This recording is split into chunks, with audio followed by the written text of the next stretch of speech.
UDF പല മടങ്ങ് ദുർബലമായിരിക്കും.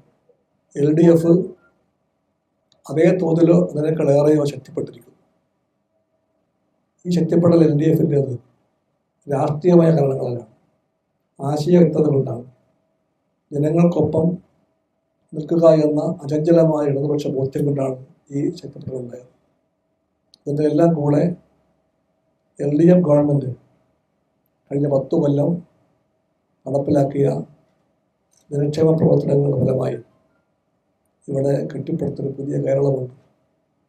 എല്ലാ രംഗത്തും ആ കേരളത്തിൻ്റെ മാറ്റം വർദ്ധിച്ചിരിക്കുന്നു. ഇതിൻ്റെ എല്ലാം ഫലമായിട്ടാണ് LDFൻ്റെ ആത്മവിശ്വാസം. ഒരു ഒന്നാന്തരം പെർഫോമൻസിൻ്റെ വിജയകഥയാണ് എല്ലാ തദ്ദേശ സ്ഥാപനങ്ങളിലും തന്ത്രമന്ത്രങ്ങളൊന്നുമില്ലാതെ LDFന് ചൂണ്ടിക്കാണിക്കാനുള്ളത്. രക്ഷപ്പെടാൻ നടത്തുന്ന തത്രപ്പാടിൽ UDF പതിവ് പോലെ തന്നെ BJPയുമായി പരോക്ഷമായ ബന്ധം സ്ഥാപിക്കുമെന്ന് ഞങ്ങൾ മുൻകൂട്ടി കാണുന്നുണ്ട്. ഇപ്പോൾ തന്നെ അവർ പറഞ്ഞു കഴിഞ്ഞു, കോൺഗ്രസ്, ജമാഅത്തെ ഇസ്ലാമിയുടെ പാർട്ടി, വെൽഫെയർ പാർട്ടി അത് രാഷ്ട്രീയ ബന്ധമാണെന്ന് പ്രഖ്യാപിച്ചു കഴിഞ്ഞു. ഒരു രാഷ്ട്രീയ പാർട്ടി ജമാഅത്തെ ഇസ്ലാമിയായിട്ട് ബന്ധം സ്ഥാപിക്കാൻ തീരുമാനിച്ചു കഴിഞ്ഞാൽ പിന്നെ SDPയിലേക്ക് ദൂരം അധികമില്ല. വെൽഫെയർ പാർട്ടിയുടെ തൊട്ടപ്പുറത്ത് SDPയും എല്ലാവരുമായിട്ട് കൂട്ടിച്ചേർന്ന UDFനും കോൺഗ്രസിനും ഈ ഭാഗത്ത് വേറൊരു ബന്ധമുണ്ട്. അത് ഹിന്ദു വർഗീയ ശക്തികളാണ്.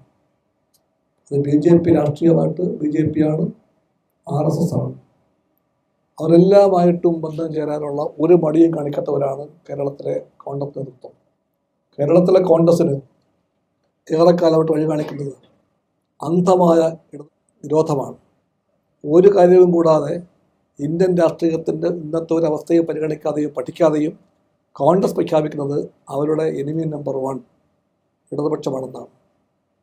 അങ്ങനെ ഇടതുപക്ഷത്തെ മുഖ്യ എതിരാളിയായി കണ്ടുകൊണ്ട് രാഷ്ട്രീയം കൈകാര്യം ചെയ്യുന്ന കേരളത്തിലെ കോൺഗ്രസ്, അതുകൊണ്ട് തന്നെ ഇടതുപക്ഷത്തിൻ്റെ ആശയ രാഷ്ട്രീയ രംഗത്ത് മുഖ്യ എതിരാളിയായിട്ടുള്ള BJPയെ തങ്ങളുടെ ബന്ധുവായി കാണുന്നു.